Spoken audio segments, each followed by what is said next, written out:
이제 좀 더 구체적인 얘기를 해볼게요. 제가 이제 그래서 이 세대에 대한 문제는요, 서로 섞어놓고 얘기해라 그러면 아무 얘기도 못해요. 무서워서. 왜냐하면 꼰대 소리 들을까봐, 아니면 개인주의적인 얘기 들을까봐. 그래서 세대에 대한 얘기는 세대별로 하는 게 훨씬 더 좋아요. 그래서 자기 얘기들을 충분히 할 수 있게 해주는 게 좋습니다. 그래서 제가 이제 여성들이 많은 병원 조직, 그 다음에 복지관 이런 때하고 같이 토의를 했어요. X세대들끼리. 그래서 X세대가 바란다 이런 토의를 했고요. 그 다음에 MZ세대가 바란다 해가지고 세대별로 토의를 한 내용인데요. 한번 내용을 한번 잠깐 좀 보시겠습니다. X세대들끼리 이제 이런 얘기들을 쭉 공유하면서 이런 얘기를 했어요. 우리 이렇게 행동하면 좋겠다. 우리가 이렇게 행동하자. 이런 얘기를 한 거예요. 어떤 얘기냐? 우리에 대한 겁니다.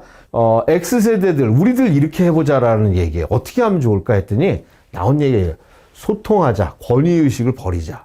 자유를 좀 주자. 그 다음에 먼저 인사하자. 그리고 라떼는 쓰지 말자. 라떼 하지 말고 라떼를 사주자. 뭐 이런 거. 새로운 것에 도전하는 걸 두려워하지 말자. 예의 있는 행동을 하자. 우리도 예의가 없거든요. 그 다음에 워라밸 라이프를 우리도 좀 즐겨야 되지 않냐. 뭐 이런 얘기. 그 다음에 자유로운 소통할 수 있는 직장 분위기를 만들어야 되겠다. 내 생각과 다르더라도 경청하자. 오픈 마인드 가지자. 이해하려고 하지 말고 있는 그대로 좀 받아들이자. 그리고 본인의 한 말 좀 기억하자.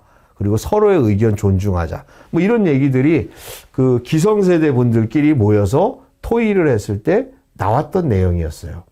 그러면서 또 우리도 의견이 있잖아요. 기성세대들도. 그래서 X세대가 바라를 MZ세대 이렇게 행동해 주세요. 요거는 이제 이게 우리가 토론한 내용인데 참고해 달라고 이렇게 한 겁니다. 퇴근 시 정리정돈. 예, 우리도 아까도 나왔던 얘기예요. 그 다음에 근무 시간 좀 지키자. 휴가까지는 좋은데 예, 근무 시간 좀 지키자 이런 얘기. 그 다음에 책임감 있는 소신 있는 주장 좀 하자. 그리고 귀차니즘. 그 다음에 인내심을 가지고 견뎌주고 너네들이 소중한 만큼 다른 사람도 소중하는 거 알았으면 좋겠다. 그리고 보상이 따라야지만 움직이는 거 이런 거 좀 버리면 좋겠다. 그리고 공통일에 적극적으로 참여하고 예의를 좀 갖추고 지나친 개인주의 이런 거 좀 하자. 그 다음에 단체 생활에 있어서는 배려가 필요하다. 뭐 이런 얘기들을 토의를 했어요. 그래서 이 얘기를 한번 했더니 좀 이렇게 공감이 많이 되고 괜찮았습니다. 이어서 이제 이런 얘기를 했어요. MZ세대들에게 여러분들끼리 한번 얘기를 한번 해봐라. 그래서 우리는 어떻게 행동을 하면 좋겠냐? 이걸 물어보고 그 다음에 X세대에게 바라는 거를 한번 얘기해봐라 한 건데요. 이거는 교재에도 있으니까 한번 참고를 좀 해주시면 좋겠어요. 일단 MZ세대끼리 얘기입니다. 우리도 책임감을 좀 가지자. 사람에 대해서 배려심을 기르자. 상대의 관점에서 이해하려고 노력하자. 각 세대의 장점을 인정하자. 스스로 좀 알아서 챙기자. 솔선수범하자. 하기 싫은 일이 있어도 동참을 하자.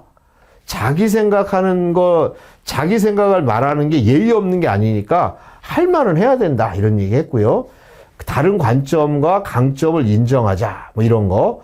그 다음에 윗세대라고 무조건 고리타분한 게 아니다라는 얘기. 그 다음에 우리 기업 문화가 나쁘지만 우리가 이걸 좀 끊어주자. 그리고 도와주실 수 있는 부분에 대해서는 적극적으로 나서자. 이런 얘기를 했어요. 네, 이게 스스로 우리 이렇게 행동합시다에 나온 얘기예요. 근데 약간 좀 특징이 있지 않습니까? 제가 조금 전에 했던 얘기가 있죠. 예, 뭐였냐면 X세대가 MZ세대에게 바라는 거 있었잖아요. 여기 나와 있는 내용 하고요.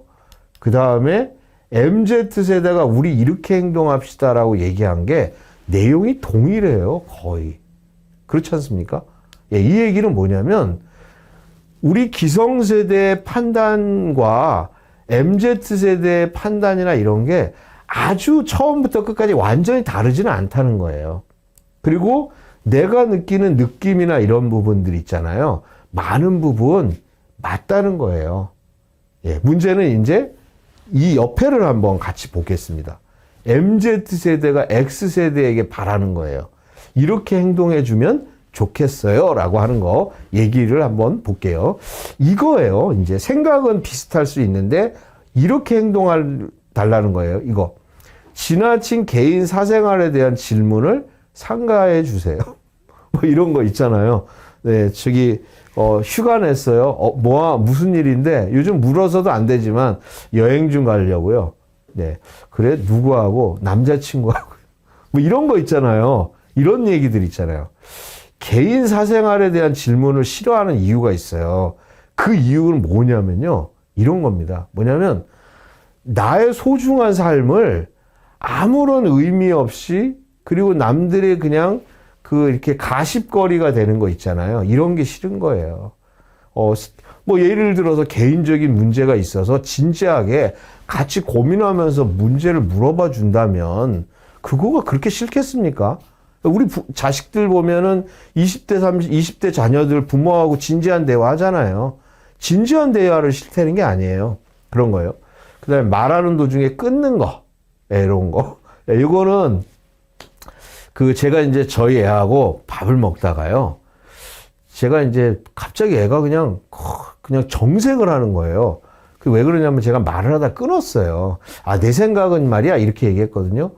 그래서 너무 이렇게 몇 번 말을 끊으면 애가 정색을 하니까 저도 기분이 좀 나쁘고 그래서 한번 평범할 때 물어봤어요.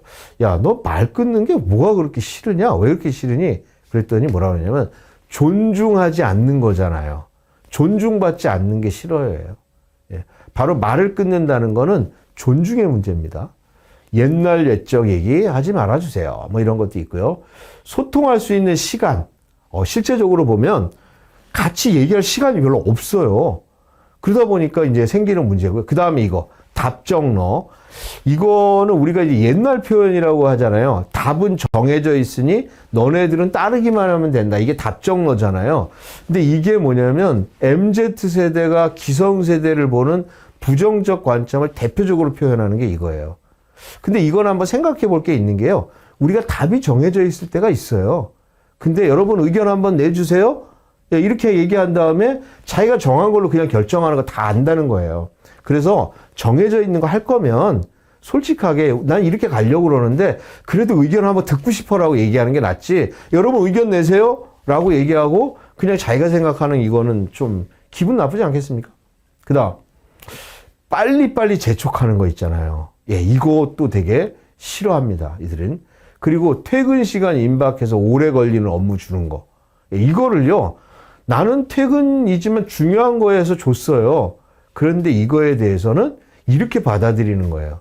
퇴근 시간 정해놓는데 거기에서 업무 지시하는 거다 이렇게 얘기하고요. 그 다음에 업무 시간 외에 일 시키는 거 요즘은 안 하시겠죠. 전화도 잘 안 하시잖아요. 요즘 잘. 그 다음에 한 번 했던 얘기 기억하기 이거 얘기가 좀 많아요. 뭐 예를 들어서 이런 거잖아요. 저기 애는 잘 크지? 뭐 이런 거 있잖아요.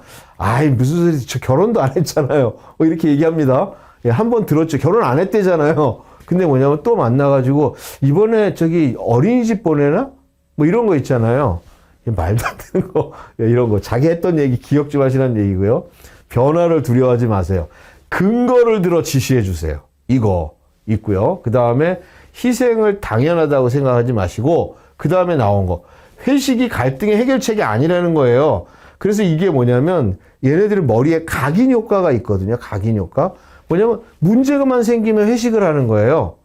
그러면서 어떻게 생각하냐면 야 회식을 해결책으로 보는데 저게 왜 회식이 해결책이야. 회식은 맛있는 거 먹는 자리예요. 얘네들한테. 이런 거. 그 다음에 사적인 감정 끌어들이는 거. 그 다음에 간단한 말을 너무 길게 하는 거. 이거 정말 싫어합니다. 간단한 말은 간단하게 하시고요. 저같이 아까 쉬는 시간 13분 드리세요.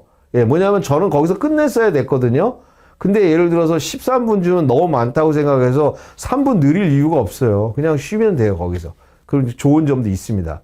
그리고, 보고서 같은 업무에 형식 구애받는 거, 반말, 어리다고 무시하기, 눈치 보게 만드는 거, 이런 거. 그리고 도움을 받았으면 고맙다고 좀 표현해 달라. 근데 이게요, 보면 그런 것 같아요. 저도 요즘 저희 애들한테 고맙다는 얘기를 좀 많이 하거든요. 근데 애들이 좋아해요. 근데 어떻게 보면 우리는 너무너무 많은 거를 갖다가 이렇게 해주잖아요. 그러다 보니까 얘네들한테 받는 거가 그게 별것도 아니에요. 나는 지금까지 예를 들어서 밥을 갖다가 20여 년을 먹여주고 맛있는 거 사줬는데 얘가 커피 한 잔 샀어요. 그럼 뭡니까? 그냥 먹게 그러고 먹잖아요. 그게 아니라 야 고맙다. 커피 맛있는데 뭐 이런 거 필요한 것 같고요. 본인이 할 수 있는 일은 자신이 하세요가 있어요. 본인이 할 수 있는 일 자기가 하세요. 뭐 이런 건데요. 저는 이제 이런 게 있어요. 기성세대들은 컴퓨터라든가 IT 활용 능력이 약하잖아요. 그렇죠. 근데 나 이것 좀 모르겠는데 이것 좀 도와줘라고 얘기하면 어떻게 할까요? 당연히 도와주죠. 그리고 고맙다고 하세요. 예, 합니다. 그렇게. 근데 또 불러가지고 야 지난번에 했던 거 있는데 나 이거 잘 모르겠는데 좀 도와주면 안 돼? 해줍니다. 네네 알겠습니다 하고 해주겠죠. 예, 고맙다고 해요. 그 다음에 또 불러요. 야 나 이것 좀 다시 좀 해줄래? 예, 이 정도 되면 3번입니다 벌써. 우리 후배 직원들이나 부하 직원들 할 때 제일 싫어하는 게 뭡니까? 한 번 실수했던 거 반복하는 거죠. 그런데 똑같은 거를 IT 관련되는 거라고 2번, 3번 물어봐요. 그러면 얘들은 어떤 생각이 들을까요? MZ세대. 바보 아니야? 그래서 우리도 본인이 할 수 있는 거는 하고 이런 것들 좀 잘, 그렇죠. 한 번 도움 받을 때 잘 배우셔야 돼요. 이런 게 필요합니다.